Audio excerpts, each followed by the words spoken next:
एउटा popular Chinese drama चाहिँ Amazon MX प्लेयरमा चाहिँ अहिले हिन्दी डबिङमा रिलिज भएको छ साथीहरू। ड्रामाको चाहिँ नाम रहेको छ गार्डियन्स अफ द डाफेल हैन। आउनुहोस् आजको यो भिडियोमा कुनै स्पोइलर बिना नै यो ड्रामाको म तपाईहरुलाई छुट्टो जानकारी दिन्छु है त।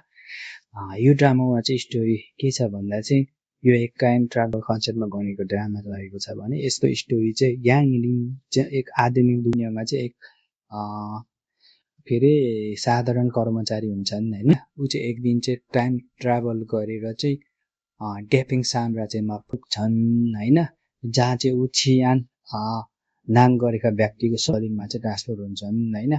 उ चाहिँ एक नाइट वाचम्यान बन्छन् त्यहाँ चाहिँ पुरानो साम्राज्यमा चाहिँ र आफ्नो आधुनिक विज्ञान र बुद्धिको प्रयोग गरेर पुराना जमानाका खतरनाक जादुई अपराधहरू पनि सुल्झाउन थाल्छन् साथीहरु, जुन चाहिँ एकदमै स्टोरीमा चाहिँ हुक गरेर राख्छ है त।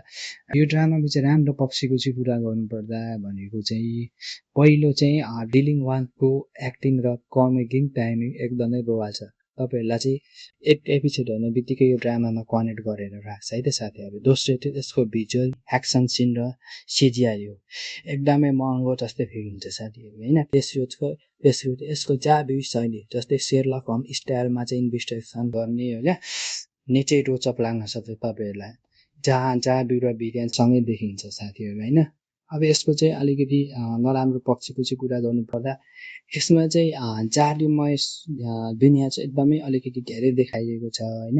त्यसपछि लभ स्टोरी ट्याङ्गल चाहिँ अलिक थोरै टाइपको चाहिँ फिल हुन्छ हैन।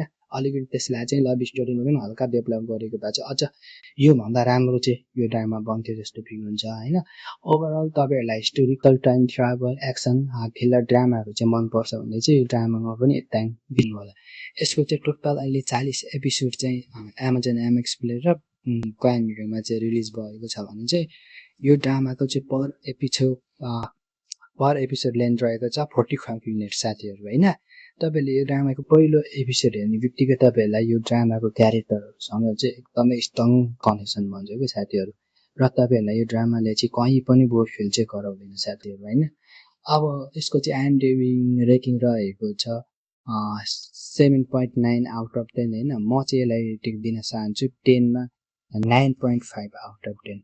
तपाईहरुलाई चाहिँ कस्तो लाग्छ यो ड्रामा गएर MX प्लेयर या प्राइम भिडियोमा गएर हेर्न सक्नुहुन्छ है त साथीहरु। भिडियो मन पर्यो भने चाहिँ मेरो च्यानललाई प्लिज सब्स्क्राइब गरिदिनु।